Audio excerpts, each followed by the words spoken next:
Napansin niyo na ba na ang isang bagay na dating nagbibigay ginhawa tulad ng pagsasalsal ay ngayon parang minadali, nakakadismaya? O kakaibang walang koneksyon? Ako si Dr. Angela Mendoza, isang board-certified na urologist at nangungunang eksperto sa kalusugan ng mga lalaki na may mahigit 60 taong karanasan sa pagtulong sa mga matatandang lalaki na mapanatili ang sigla, intimacy at kumpiyansa. Ang pinakagulat ko, maraming lalaki na mahigit 60 ang hindi namamalayan na ginagawa ang parehong 7 pagkakamali na tahimik na sumisira sa kanilang kalusugang sexual, magawi na epektibo, ilang dekada na ang nakalipas ngunit ngayon ay tahimik na nagdudulot ng mas maraming pinsala kaysa kabutihan. Sa video na ito, ipapakita ko sa inyo kung ano mismo ang mapakakamaling iyon at kung paano itama ang maito. Matututunan ninyo kung paano ibalik ang sensitivity, palakasin ang kasiyahan, at muling kumonekta sa inyong katawan sa mga paraang tunay na nagsisilbi sa inyo sa yuktong itong buhay. At huwag kayong aalis dahil ang pagkakamali bilang 4 ay ang isa na halos lahat ng lalaki ay hindi napapansin. Ngunit maaring ito ang susi sa pakbawingang kasiyahang akala ninyo'y nawala na magpakailanman. Bago tayo magsimula, kung hindi pa kayo nakasubscribe, inire-rekomenda kong pindutin ninyo ang button na iyon at iyon ang bell para hindi ninyo makaligtaan ang isa pang health tip na ginawa para lang sa inyo. Kung nagustuhan ninyo ang video na ito, mag-type ngang 1 sa comments. Kung hindi, mag-type ngang 0 para ipaalam sa akin kung paano ako makakagawa ngang mas magandang content para sa inyo. Magsimula tayo sa isa sa mga pinakalaganap at nakalilitong paniniwala na hanggang ngayon ay nakakapekto pa rin sa mga matatandang lalaki.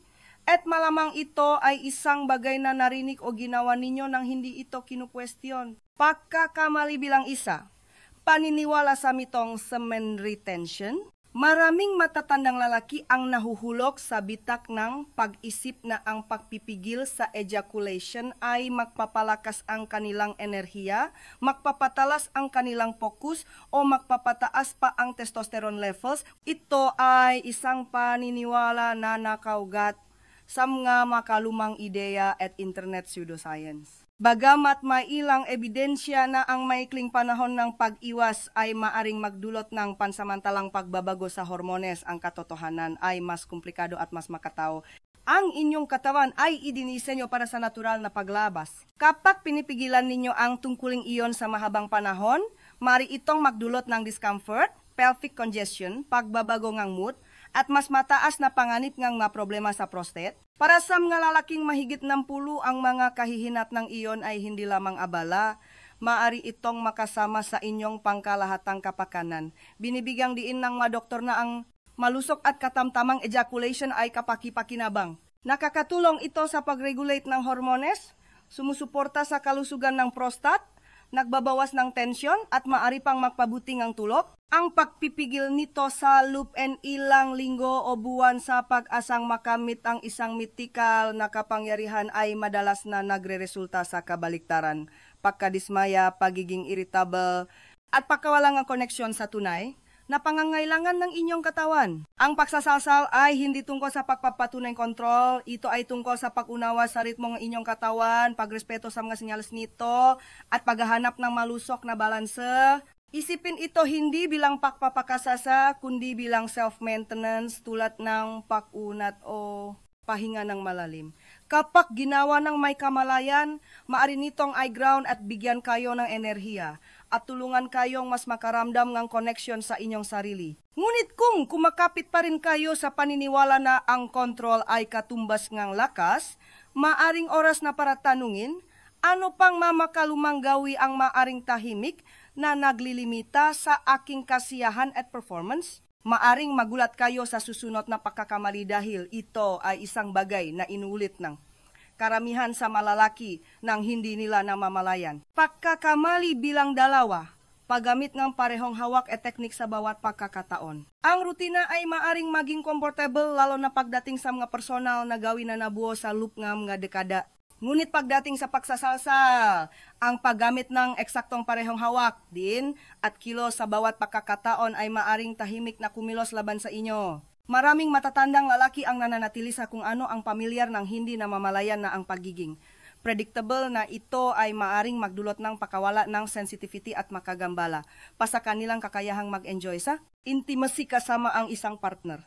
Ang katawan ay nag-adapt. Kung nakakatanggap itong parehong uring stimulation ng paulit-ulit, nagiging kondisyon ito na tumugon lamang sa partikular na pattern na iyon. Sa paglipas ng panahon, maari itong maging mas mahirap na makaramdam ng kasiyahan, makarating sa climax, o manatiling mentally engaged. Maaari ninyong maramdaman ang pagkadismaya, pagkawalang ang koneksyon, o pagdududa pa sa inyong pagkalalaki, gayong ang kailangan lang inyong katawan ay variety para gisingin muli ang nga bagay-bagay. Ang solusyon ay mas simple kaysa sa inaakalang marami. Magpalit ng kamay, baguhin ang diin, baguhin ang ritmo, mag-eksperimento sa mga bagong kilos, o kahit na gumamit ng ligtas at angkop na makasangkapan. Hindi ninyo iniwan ang kung ano ang gumagana. Pinalalawak ninyo ang inyong karanasan.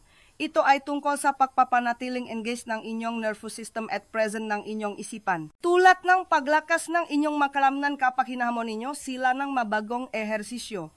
Ang inyong kasiyahan ay nagiging mas mayaman kapag pinapayagan ninyo ang inyong sarili na tuklasin ang mabagong sensasyon. Ito ay hindi tungkol sa pagiging bago para lang maging bago. Ito ay tungkol sa pananatiling tun sa inyong nagbabagong katawan at pagbibigay sa inyong sariling pahintulot na mag-evolve kasama nito. Karapat dapat kayo sa kasiyahang lumalago kasama ninyo. Hindi kumukupa sa pagtanda. Ngunit may isa pang pagkakamali na mas karaniwan kaysa sa inaakalang ang karamihan sa mga lalaki, isa na maaring dahilan kung bakit maraming karanasan ang tila minadali at hindi kasiyasiya. Maaring hindi ninyo alam na ginagawa ninyo ito. Pag-usapan natin ito sa susunod. Pagkakamali bilang 3.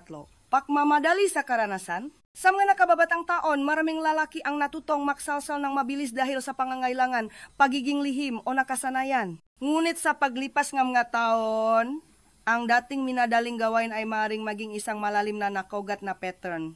At diyan nagsisimula ang problema. Ang pagmamadali sa karanasan ay ginagawa itong isang bagay na mekanikal, isang bagay na hiwalay sa tunay na kasiyahan. Nagiging mas tungkol ito sa paglabas kaysa sa pag-enjoy.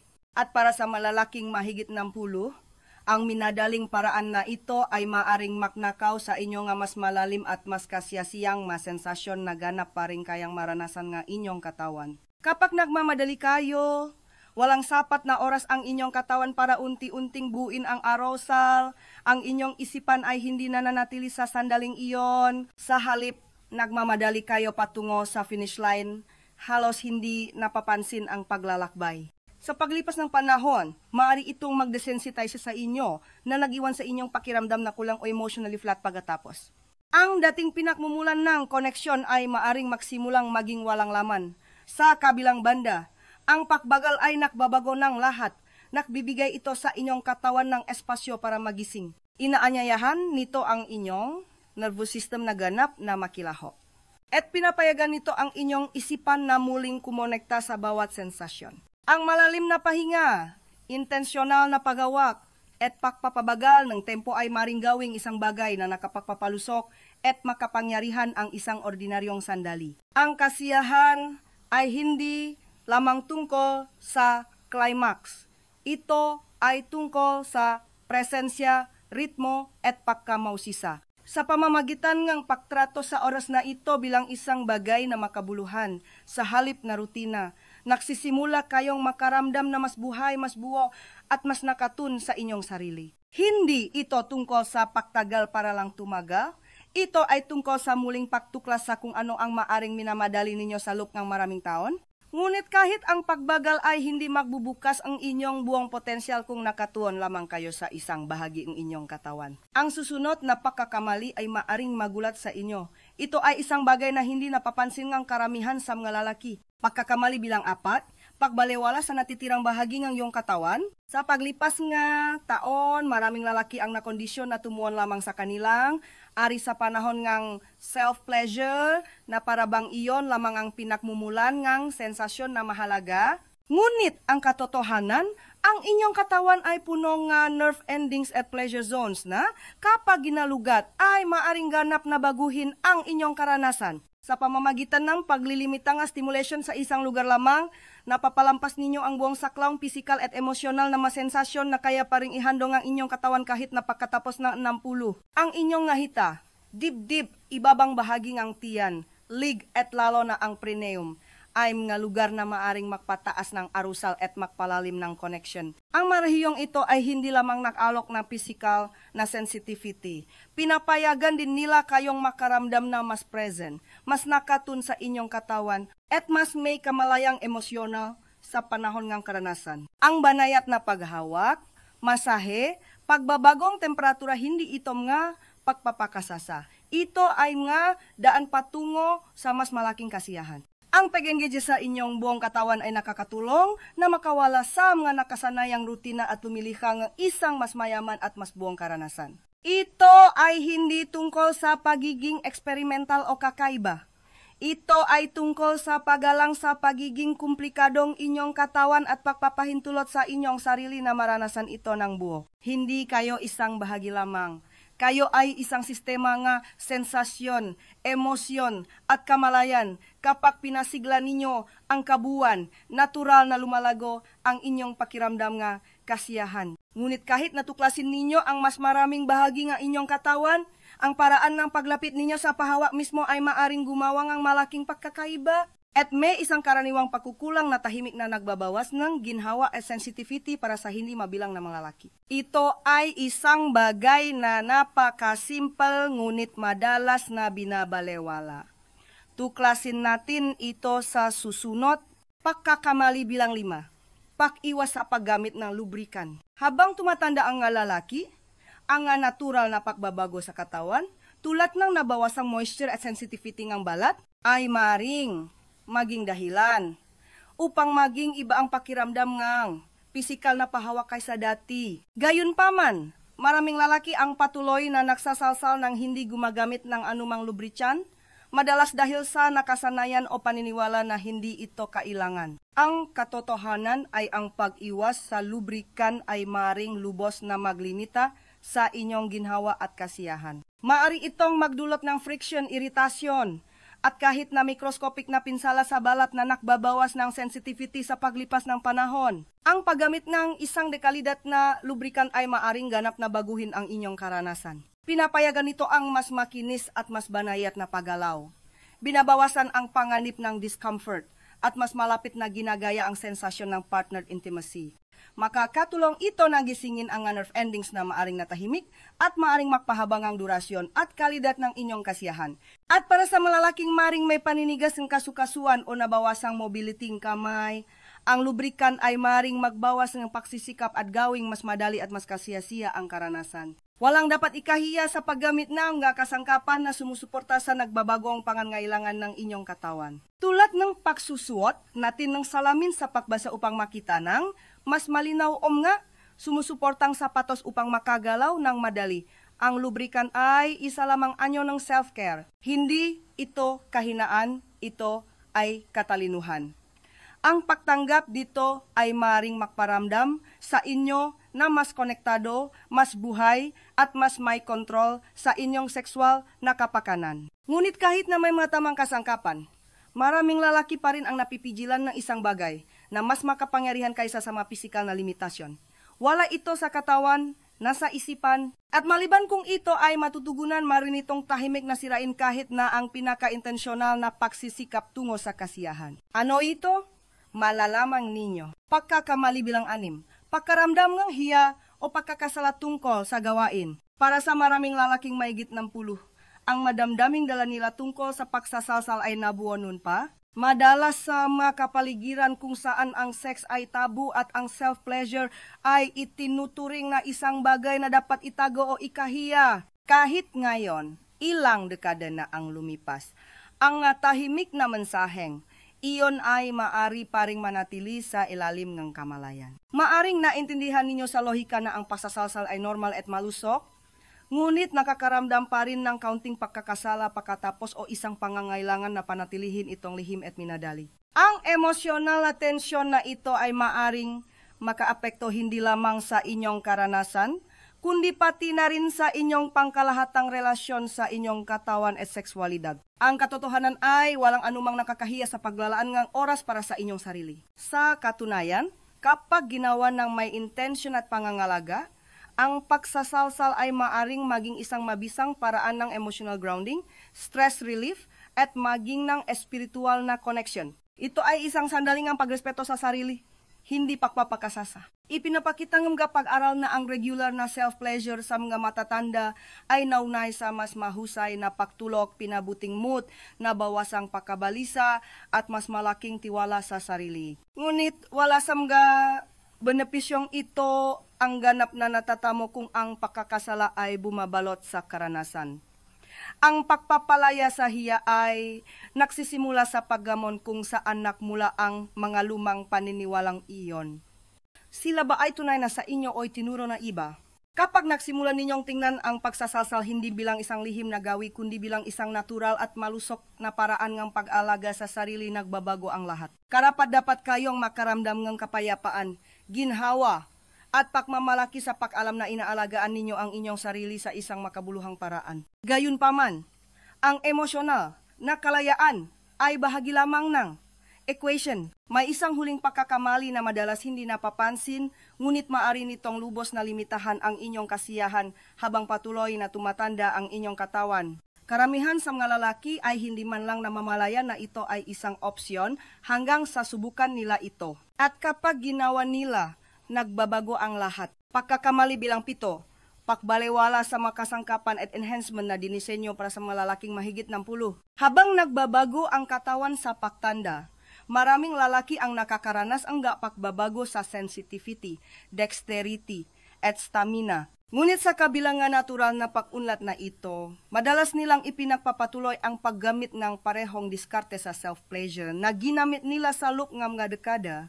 nang hindi isinasaalang-alang na mayroon ng makasangkapan na partikular na idinisenyo upang suportahan at pagandahin ang kanilang karanasan. Dahil man sa pride, discomfort, o simpleng hindi alam kung ano ang available, ang pagbalewala sa mga mapagkukunang ito ay maaring mga hulugan ng pagkawala ng mas malalim na ginhawa, mas madaling paggalaw, at maging mas malakas na sensasyon. Mayroong hindi mabilang na mga modernong kasangkapan na nilikha na nasa isip ang mga matatandang lalaki. Malambot na silicone sleeves na ginagaya ang natural na pahawa, mga ergonomic na disenyo na sumusuporta sa naninigas na kasukasuan, at banayat ng mga masager na nagpapasigla sa mga lugar na maring hindi ninyo panatuklasan. Ang produktong ito ay hindi tungkol sa pagpapalit sa inyong paghawak o sa inyong pagkalalaki. Ito ay tungkol sa pagpapahusay ng inyong koneksyon sa inyong katawan at matalinong pag-angkop sa kung paano ito nagbabago sa paglipas ng panahon. Tulad ng paggamit ninyo nga salamin sa pagbasa ng walang pag-alilangan o pamumuhunan sa mas mahusay na sapatos para sa suporta sa kasukasuan. Ang paggamit ng isang mahusay na disenyong enhancement para sa self-pleasure ay simpleng matalinong pag-alaga sa sarili. Ang katotohanan ay hindi ninyo nawawala ang inyong sexualidad sa pagtanda. Nag-evolve ito. Ang pagtanggap sa mga kasangkapan na ginawa para sa inyong yuktong buhay ay nagbibigay daan sa inyo na tuklasin ang kasiyahan sa maparaang mas kasiyasiya. Hindi gaanong nakakapagod at mas naayon sa inyong kasalukuyang mapangangailangan. Maari pa ninyong matuklasan ang mabagong sensasyon na muling magpapasiklap ng isang pakiramdam ng pagkamausisa at sigla na akala ninyo ay matagal nang nawala. Ngunit ang makasangkapan at teknik ay bahagi lamang ng kwento.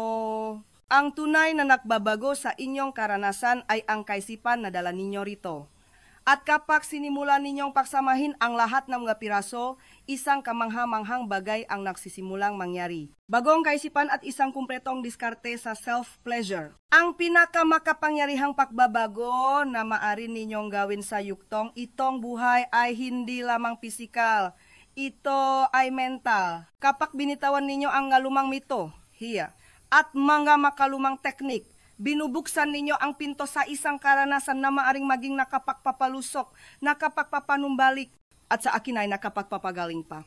Sa pamamagitan nga, pagpapakilala nga, variety sa inyong teknik, pagbagal upang tunay na maramdaman ang bawat sandali, pagalugat sa inyong buong katawan, at paggamit nga kasangkapang idinisenyo upang suportahan ang inyong nagbabagong pangangailangan, Nagsisimula kayong makaranas ng kasiyahan sa paraang mas makabuluhan at mas kasiyasiya. Hindi lang kayo humahabol sa paglabas, lumiliha kayong koneksyon. At kapag ipinares ninyo ang mga pisikal na pagsasayos na ito, sa isang emosyonal na pagbabago, pag-reframe, sa self-pleasure bilang isang paraan ng pangangalaga sa halip na pagpapakasasa. Binubuksan ninyo ang isang bahagi ng inyong sarili na maaring natahimik sa paglipas ng mataon. Nababawi ninyo ang kumpiyansa, sigla, at isang pakiramdam ng pagmamayari sa inyong sexual na kapakanan. Hindi lang ito tungkol sa sex, ito ay tungkol sa kalusugan, kapayapaan ng isip, at panghabambuhay na intimacy sa inyong sarili. Ang isang kumpletong diskarte ay nangahulugan ng pagkilala na ang inyong nga pangangailangan ay balido, ang inyong nga pagnanasa ay malusok, at ang inyong oras na mag-isa ay maaring maging kasing halaga ng anumang bahagi ng inyong kapakanan. Hindi kayo masyadong matanda para sa paglago, pagtuklas o kasiyahan. Sa katunayan, maaring ngayon pa lang kayo pumapasok sa pinakakonektado at intensyonal na kabanata ng inyong buhay. At nagsisimula ito sa kung paano ninyo tratuhin ang inyong sarili kapag walang ibang nakatingin. Conclusion, pagbawi sa kasiyahan, kumpiyansa, at respeto sa sarili. Ang pag-abot sa inyong 60, 70, o higit pa ay hindi ang katapusan ng inyong sexual na pagkakakilanlan. Ito ay isang paanyaya na muling tukuyin ito ng may mas malaking kalinawan, karunungan at habak. Ang katotohanan ay, ang pagsasalsal pagkatapos ang 60 ay hindi isang kilos bata. Hindi ito isang bagay na dapat madaliin, balewalain o ikahiya. Ito ay isang gawa ang maintenance ng koneksyon ng paggalang sa isang katawan na nakdala sa inyo salop ng madekadang pamumuhay.